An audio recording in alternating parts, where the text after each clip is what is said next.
Basta. Me llevas molestando un trecho, forastero. Si aceptas desistir de esta tenaz persecución y dejarme luego a solas con mis recuerdos, responderé a tus implacables preguntas. Te contaré por qué un hombre muerto cabalga por las calles de Valencia. ¿Ves aquel castillo sobre la colina? Es el hogar de Rodrigo Díaz, a quien moros y cristianos llaman el Cid. Viene de la palabra árabe Sidi, que significa señor. Es el mejor hombre que haya existido jamás. El Cid era un caballero y vasallo leal de uno de los antiguos reyes de España. Cuando el anciano rey murió, el reino se dividió entre los hijos que lo sobrevivieron, Sancho y Alfonso. El rey Sancho se quedó con Castilla, una tierra árida y azotada por el viento, que debe su nombre a los numerosos castillos fronterizos. El Cid continuó sirviendo a Castilla y a su nuevo rey como era su deber. El astuto rey Alfonso gobernaba León, pero conspiraba abiertamente para convertirse en rey de toda la España cristiana. Pronto se inició una guerra entre Castilla y León. La lucha tuvo su punto culminante en la batalla de Golpejera, donde el Cid intentó capturar al malvado Alfonso.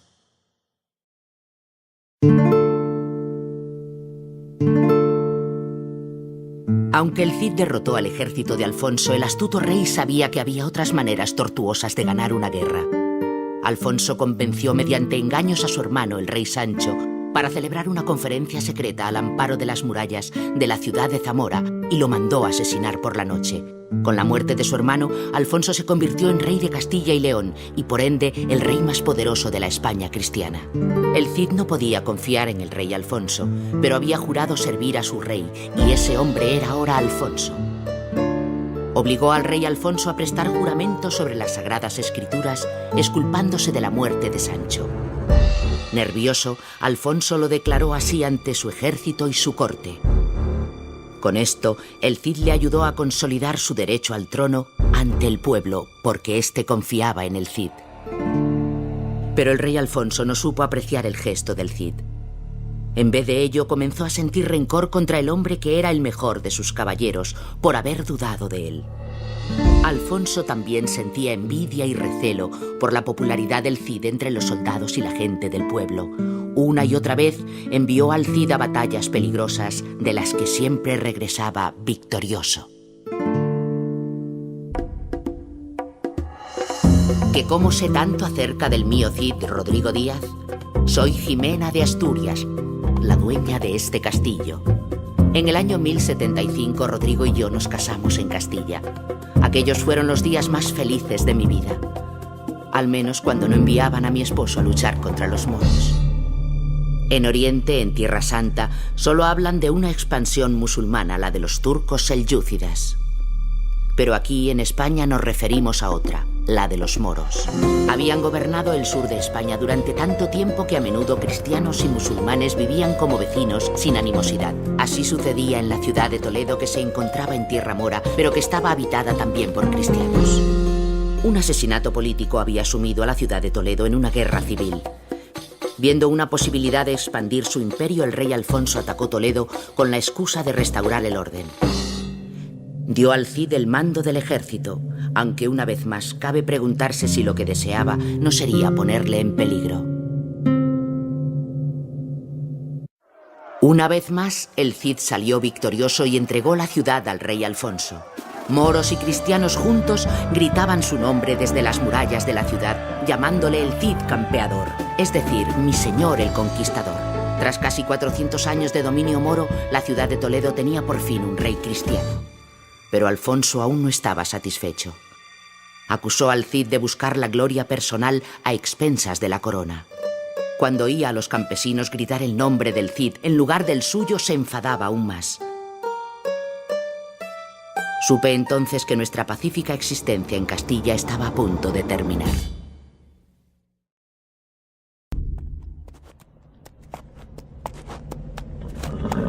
El rey Alfonso envió al exilio a su más leal y capaz servidor, Rodrigo Díaz, el Cid, con tan solo su caballo Babieca. Mis dos hijas y yo nos quedamos en un monasterio en Castilla. Cuando Rodrigo y yo nos separamos, sentí como si me hubiesen arrancado una uña del dedo. Solo, Rodrigo se alejó cabalgando en el invierno castellano, pero no estuvo solo mucho tiempo. Donde quiera que fuera encontraba mercenarios y soldados deseosos de seguirlo. Pronto tuvo un pequeño ejército propio, pero el Cid no deseaba quedarse para siempre vagando por los desiertos páramos de Castilla. Necesitaba un castillo y un señor al que servir. También lo encontró, aunque en el más insospechado de los lugares. Mutamid, señor de Zaragoza, era un gobernante carismático, además de poeta y artista como muchos otros moros. Los logros culturales de los moros hacían que el resto de Europa pareciera bárbara en comparación. Mientras el Cid conversaba con el señor Mutamid en su suntuoso palacio, este comía de platos que le llegaban flotando sobre un canal interior. Mutamid otorgó ricos regalos al Cid y lo convirtió en un hombre rico. Pero el Cid, siempre leal a Castilla, le convenció para que ratificara un tratado por el que Zaragoza se convertía en parte de Castilla. Aún desde el exilio, el Cid seguía expandiendo el imperio de Alfonso. El Cid nunca luchó abiertamente contra el rey Alfonso, aunque sí lo hizo contra el conde Berenguer y otros señores españoles, que de los moros solo buscaban los tributos en oro y no estaban interesados en hacer alianzas con ellos. El conde Berenguer sería el enemigo del Cid durante muchos años.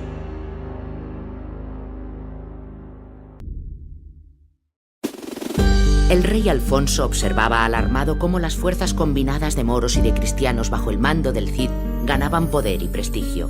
Finalmente, cuando ya no lo pudo soportar más, envió su propio ejército a Zaragoza para luchar contra los moros de Mutamid. Por mucho que le hubiera gustado ir en ayuda de su amigo, el Cid no podía desenvainar la espada contra el rey Alfonso, ya que éste seguía siendo su legítimo señor. Como el Cid no podía ayudarlo, Mutamid se vio obligado a buscar ayuda en otra parte. Contactó con los bereberes que vivían más allá del mar de Gibraltar, pero recibió más de lo que había pedido. Estos religiosos fanáticos de rostro cubierto libraban una guerra santa continua sobre las estériles dunas del Sáhara. Su líder, el fanático Yusuf, que nunca mostraba su rostro, se preparó inmediatamente para cruzar el mar hasta España con miles de hombres y camellos. El ejército del rey Alfonso sucumbiría sin duda ante esta nueva oleada de invasores. Alfonso solo hubiera necesitado mencionar que España estaba en peligro y el Cid hubiera respondido. Cuando acudió finalmente en ayuda de su rey, aplastó a los bereberes y obligó a su líder Yusuf a escapar a África. El Cid se inclinó ante Alfonso, listo para regresar a su legítima posición como campeón del rey. Pero Alfonso, enfadado por la tardanza del Cid en acudir a su ayuda, lo mandó de nuevo al exilio. Esta vez se llevó consigo a su mujer y a sus hijas. Ya me había consumido demasiados años en las mazmorras de Castilla. El Cid estaba de nuevo en el exilio, pero esta vez no había moros que le dieran la bienvenida. Vagó por los desolados parajes rocosos de Castilla preguntándose si su leyenda había finalmente terminado. Entonces sucedió algo extraordinario. Muchos mercenarios y soldados que conocían la leyenda del Cid estaban deseosos de seguirle, incluso aunque no tuviese castillo. Conforme el Cid avanzaba hacia el sur, más hombres se fueron uniendo a su ejército, tanto cristianos como musulmanes. Con el tiempo, el Cid había creado un ejército lo bastante grande como para conseguir su propio feudo. El rey Alfonso había puesto el ojo en la bella Valencia, la joya de la Costa Mora. Pero el Cid estaba más cerca y podía llegar antes. Si conquistaba Valencia, no solo estaría protegido contra las maquinaciones de Alfonso, sino que además contaría con un baluarte contra la segunda e inevitable invasión de Yusuf y los bereberes. Todo se habría desarrollado de una manera sencilla si no fuera porque nuestro antiguo enemigo, el conde Berenguer de Barcelona, eligió aquel momento para atacar al Cid. Qué abundantes les parecían los naranjales y olivares a los conquistadores que habían venido de la yerma Castilla. Valencia era un paraíso tropical lleno de palmeras, con un mercado de seda y abundantes peces y aves acuáticas. Una vez asegurado el castillo y dispuestas las defensas de la ciudad, el Cid envió a buscarnos a mí y a sus hijas. Nuestro reencuentro tuvo lugar en la torre más alta del castillo, frente a un mar que ocupaba todo el horizonte. Convertimos Valencia en nuestro propio reino, reuniendo 8.000 soldados cristianos y 20.000 moros. Era el logro más grande del Cid hasta ese momento. Estábamos fuera del alcance del rey Alfonso y el conde Berenguer estaba encerrado en las mazmorras de Valencia. Con el tiempo sería liberado a cambio de un rescate y una de nuestras hijas se casaría con su sobrino y heredero para evitar futuros conflictos. Ojalá que la leyenda del Cid hubiera terminado allí bajo las puestas de sol de Valencia, pero no sería así. Valencia se encontraba justo en el camino de la horda berbere del fanático Yusuf. Estábamos atrapados y solos en nuestro reino de Valencia. El Cid mandó inmediatamente mensajeros a los posibles aliados, pero encontró muy pocos. El reino cristiano de Aragón estaba demasiado lejos y el rey Alfonso de Castilla no parecía tener prisa en acudir en defensa del Cid. Ni siquiera podía contar con Mutamid el Moro, su antiguo aliado. Yusuf lo había exiliado al desierto del Sáhara, donde pasó el resto de sus tristes días escribiendo poemas. Durante 10 días y 10 noches los berberes cabalgaron alrededor de la ciudad, gritando y golpeando los escudos de piel de hipopótamo con sus armas. El Cid arengó a sus tropas, rezó y planeó un contraataque. Entonces ocurrió lo impensable. Durante un genial ataque sorpresa para arrebatarles oro y caballos a los bereberes, Rodrigo Díaz, mío Cid, fue abatido por una flecha perdida.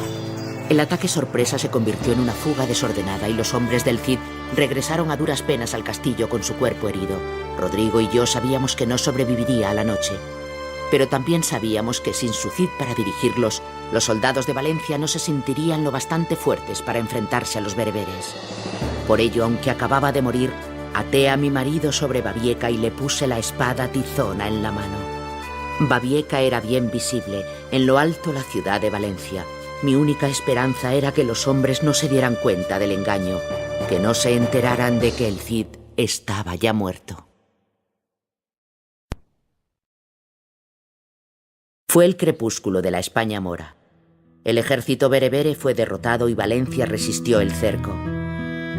El rey Alfonso no nos permitió enterrar al Cid hasta que pudiera asistir personalmente al funeral. Cuando llegó no quiso que lo enterráramos.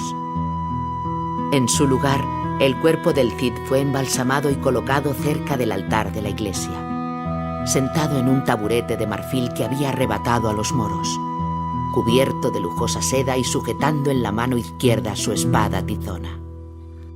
¿Y quién quedó gobernando Valencia? ¿El rey Alfonso o el conde Berenguer de Barcelona? No, Valencia es mía. Soy yo, Jimena Díaz, quien reclama el trono del reino de mi marido fallecido. Y si los bereberes regresan a Valencia, es a mí a quien encontrarán al mando de los soldados de Rodrigo Díaz, el Cid campeador.